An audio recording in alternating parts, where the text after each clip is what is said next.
ओम अज्ञानतिमिरन्धस्य ज्ञानाञ्जनशलाखया चक्षुरुन्मीलितं येन तस्मै श्रीगुरुवे नमः। नमो ओम विष्णुपादाय कृष्णप्रेष्ठाय भूतले श्रीमते भक्तिवेदांत स्वामिन् इति नामिने। नमस्ते सरस्वते देवे गौरवाणी प्रचारिणे निर्विशेष शून्यवादी पाश्चात्य देशतारिणे। जय श्री कृष्ण चैतन्य प्रभु नित्यानंद श्री अद्वैत गदाधर श्रीवासदि गौर भक्तवृंद। हरे कृष्णा कृष्ण कृष्णा हरे हरे, हरे राम राम राम हरे हरे। हरे कृष्णा। तो बलराम जी ने कुरु वंश के उन नेताओं की उस प्रकार की गर्वित अपमानित बातें सुनने के पश्चात क्रोध में आकर के अब वो उनको सबक सिखाना चाहते थे। तो बलराम जी ने वहां से जोर से कहा, इन कुरु वंश के इन नेताओं को संबोधित करते हुए उन्होंने कहा, तुम इतने मूर्ख और धूर्त हो, तुम सोचते हो राजा उग्रसेन जो इतने शूरवीर महान राजा हैं, वो क्या एक आम राजा के बराबर है? इंद्र जैसे देवता गण जो हैं वो भी उनका सम्मान करते हैं। राजा उग्रसेन जो यदुओं के ही नहीं, आंधका, वृष्णि, भोज वंश, इन सब के भी राजा हैं, और तुम मूर्खता पूर्वक सोच रहे हो कि वो एक आम राजा की भांति है। अरे मूर्खों, क्या तुम्हें याद नहीं यदु वंश के अंदर में किस प्रकार की ताकत है? भगवान कृष्ण की कृपा की वजह से यदु वंश के अंदर में आज परिजात जो पेड़ जो केवल देवताओं के लोक में मिलता है, आज द्वारका नगरी में है। क्या तुम उससे अंदाजा नहीं लगा सकते हो? जो उनका सुधर्मा जो सभागृह है, आज वो द्वारका के अंदर में मौजूद है भगवान कृष्ण की कृपा की वजह से। तो तुम मूर्ख लोग सोच रहे हो यदु वंश कुछ भी नहीं है, कुरु वंश उनका नेता है और हम तुम्हारे दास हैं। आगे बलराम जी कहते हैं कि मूर्खों, तुमने तो इतना भी नहीं सोचा कि भगवान कृष्ण जो हैं वो सभी लोकों के स्वामी हैं। भगवान कृष्ण जो हैं वो लक्ष्मीपति हैं। जितने भी तुम ऐश्वर्य तुम्हारे पास में है, उन सब के पति भगवान कृष्ण स्वयं है।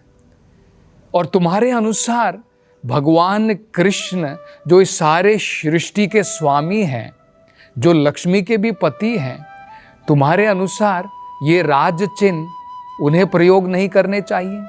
तुमने उन्हें प्रदान किए हैं ये सारे राज चिन्ह, जैसे मुकुट हुआ, राज सिंहासन हुआ, चामर हुआ। भगवान कृष्ण जो हैं न केवल इस सृष्टि के निर्माता हैं, भगवान कृष्ण जो हैं वो आदि पुरुष हैं। जितने भी अनेकों ग्रह हैं इस संसार के अंदर में, हर एक ग्रह के ऊपर उस ग्रह का अधिपति होता है। जैसे सूर्य में सूर्य ग्रह का अधिपति होता है, पृथ्वी पर पृथ्वी ग्रह का अधिपति है। इसी प्रकार से स्वर्ग लोक है जहाँ पर इंद्र देवता वहाँ पर अधिपति हैं।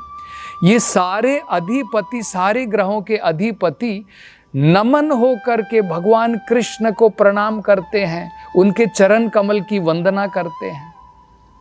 मैं, बलराम जी कह रहे हैं, मैं, शिव जी, ब्रह्मा जी, बड़े बड़े देवतागण, हम सब भगवान के एक प्रकार से छोटे विस्तार मात्र बराबर हैं, और हम सब भगवान की सेवा में लगे हैं। और तुम्हारी धूर्तता को देखो, किस प्रकार के अपशब्द तुमने जो है भगवान के प्रति और यदुवंश के प्रति कहे हैं। और आगे वो बताते हैं, कहते हैं भगवान कृष्ण के चरण कमल से निकली हुई गंगा तीनों लोकों को पवित्र करती है। मतलब भगवान जब उनके पद चिन्हों के द्वारा, जब उनके पांव के द्वारा इस भौतिक संसार में जब गंगा नदी आती है, शिव भगवान स्वयं उस गंगा को अपनी जटाओं में धारण करते हैं और बाद में वो जटाओं से बह करके अनेकों तीर्थ स्थान इस संसार के अंदर में पवित्र गंगा नदी बनाती है। तो ऐसे महान भगवान, तुम मूर्ख सोच रहे हो कि तुम्हारी आज्ञा के द्वारा ये सारे राज चिन्ह यदुवंश के लोग और भगवान प्रयोग कर रहे हैं और भगवान को ये प्रयोग नहीं करने चाहिए। तुम्हारी इस प्रकार की धूर्तता है।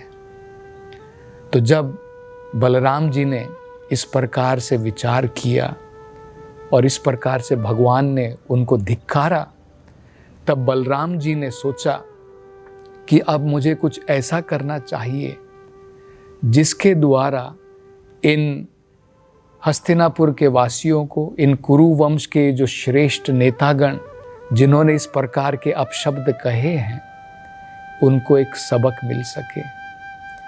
तो ऐसा सोच करके बलराम जी, जो अत्यंत अभी क्रोधित थे, उन्होंने अपना हल उठाया और अपने हल के द्वारा उन्होंने जो है धरती के ऊपर मारना प्रारंभ किया।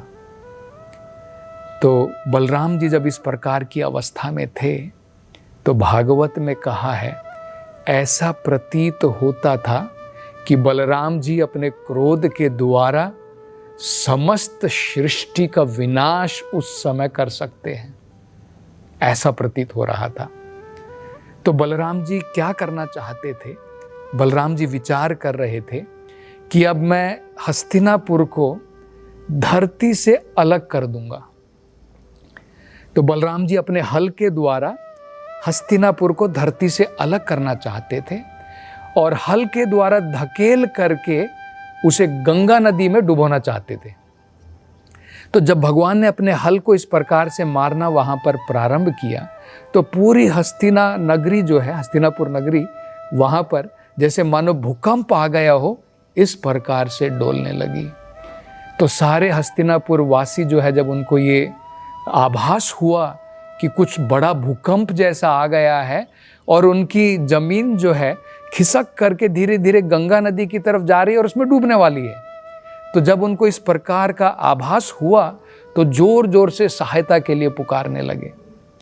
तो ये सारे वरिष्ठ नेता जो वहाँ पर थे, भीष्म थे, द्रोणाचार्य थे, अर्जुन थे, दुर्योधन थे, धृतराष्ट्र थे, जब उन्होंने इस प्रकार से हाहाकार देखा हस्तिनापुर के अंदर में, तब उनकी जो है बुद्धि सही जगह पर आई। तब उनको ज्ञात हुआ कि क्या हो रहा है, हमने किस प्रकार का घोर अपराध किया है और उसके कारण बलराम जी जो है अब हस्तिनापुर को खींच करके गंगा नदी में डुबोना चाहते हैं। तो तुरंत जो है वो वहाँ पर एकत्र हुए और सांबा को साथ में लेकर के, सांबा के पीछे पीछे लक्ष्मणा को लेकर के वहाँ पर गए और सीधा बलराम जी के चरणों पर जा कर के उन्होंने जो है गिर करके माफ़ी मांगी। बलराम जी के चरणों पर गिर करके ये कुरु वंश के जो श्रेष्ठ नेतागण वहाँ पर सम्मिलित हुए थे, उन्होंने वहाँ पर उनसे प्रार्थनाएं प्रारंभ की। उन्होंने कहा, हे बलराम जी, किसी न किसी प्रकार से इस ऐश्वर्य के द्वारा हमारे पास में बहुत कुछ है, इन सब चीज़ों के द्वारा हमारी बुद्धि भ्रष्ट हो गई थी, बुद्धि गलत जगह पर चली गई थी। अब आपकी कृपा के द्वारा हमें जो है दोबारा समझ में आ गया है भगवान, अपनी गलती उसका आभास अब जो है हमें हो रहा है। तो हमारी जो बुद्धि भ्रष्ट हो गई थी अब सही जगह पर आ गई है भगवान। अब हमें ज्ञात हो गया है कि आप स्वयं आदि पुरुष भगवान हैं। आप वही आदि पुरुष भगवान हैं जिनके द्वारा सृष्टि का निर्माण होता है, आप ही के द्वारा सृष्टि चलती है और आप ही के द्वारा सृष्टि जो है फाइनली आपके शरीर में आकर के वहीं पर आश्रय लेती है और महाविष्णु के रूप में आप जो है कारण सागर में जब सारी सृष्टि आपके अंदर में आकर के आश्रय लेती है और सब कुछ सारी सृष्टि प्रलय हो जाती है, उसके अंदर ही आकर के आश्रय लेकर के आपके शरीर में मिली रहती है। भगवान बलराम जी, आप तो बल और राम हैं, आप बल के सोत्र हैं, लेकिन ये हमें अंदाजा नहीं था आप कितने बलशाली हैं और आप सबको आनंद प्रदान करते हैं। तो हे भगवान, हम आपसे प्रणाम करते हैं, हम आपसे क्षमा याचना चाहते हैं कि कृपा करके हमारे से जो भूल हुई, जो हमारे से गलती हुई, कृपा करके आप उसे क्षमा कर दीजिए। तो बलराम जी जब उन्होंने इस प्रकार की याचना सुनी कि और उन्होंने देखा कि अब इन हस्तिनापुर वासियों को जो है सही बुद्धि आ गई है और उनको अपनी गलतियों का आभास हो गया है, तो बलराम जी ने उनसे कहा कि तुम्हें चिंता करने की ज़रूरत नहीं है और हस्तिनापुर नगरी अब सुरक्षित है, अब वो गंगा नदी में जाकर के डूबेगी नहीं, तुम्हें उसके लिए कोई चिंता करने की ज़रूरत नहीं है। तब भागवत में बताया है इसके पीछे एक कारण है। ये कुरु वंश के लोग, जैसे उस कुरु वंश में भीष्म पितामह भी थे, द्रोणाचार्य थे, कर्ण थे, अर्जुन भी थे, युधिष्ठिर भी थे, फिर क्यों इस प्रकार की गलत फहमी जो है उनके अंदर में आई यदु वंश के प्रति? इसका एक कारण था, भागवत में बताया है। आचार्य इसके बारे में जो है वर्णन करते हुए बताते हैं, जब सांभा जब उसने इस प्रकार से युद्ध किया, भरी सभा से वो लक्ष्मणा को उठा करके लेकर के गया, और जब उन्होंने युद्ध किया, उस युद्ध के द्वारा ये कुरु वंश के नेतागण उसकी वीरता को देखना चाहते थे। दुर्योधन ये देखना चाहता था कि मैं अपनी बेटी को जिसको सौंप रहा हूं, क्या वो उसके लायक है कि नहीं। इसलिए जानबूझ करके उनके साथ में उन्होंने युद्ध किया और अनेकों महारथियों के साथ में मिलकर के युद्ध किया, और उसके द्वारा हम देख सकते हैं कि कितनी वीरता के साथ में सांभा ने उनका जो है सामना किया। तो उनकी वीरता के गुण इस युद्ध के कारण प्रकट हो सके और वो देख पाए कि वो हमारी जो है जो वधू है उसके लिए योग्य वर है कि नहीं। ये एक महत्वपूर्ण कारण था।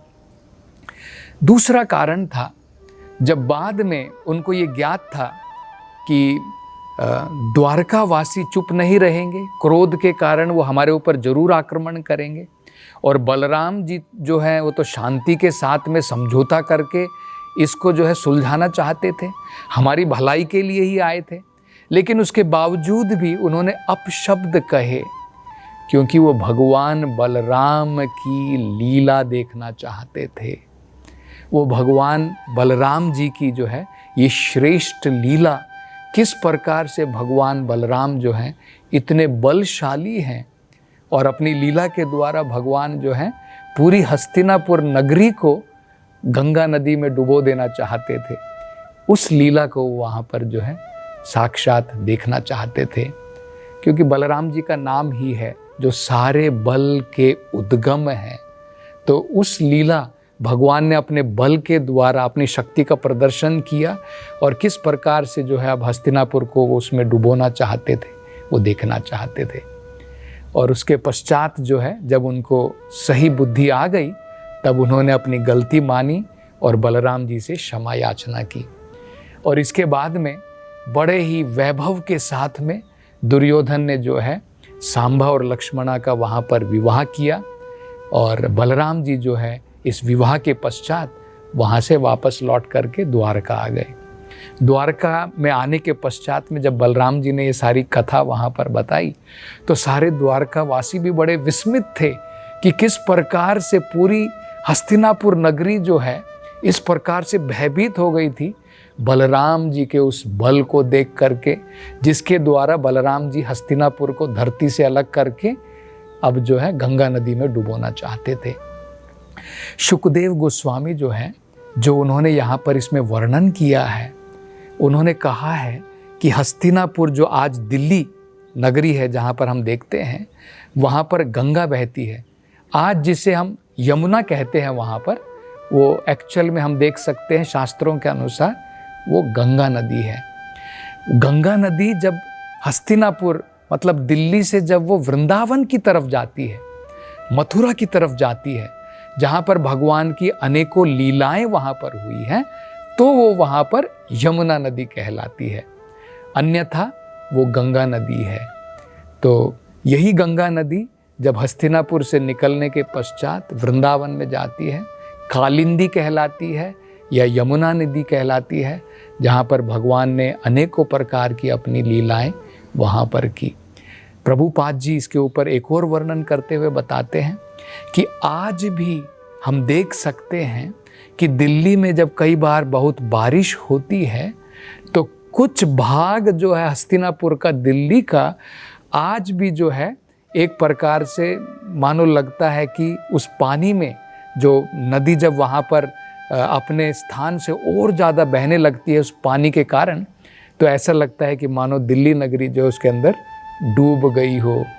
तो जिस प्रकार की लीला भगवान ने की, आज भी हम जो है उसके कुछ पहलू, छोटे मोटे पहलू वहाँ पर देख सकते हैं। तो आज की कथा हम यहाँ पर समाप्त करेंगे और आगे की कथा कल प्रारंभ करेंगे। हरे कृष्ण।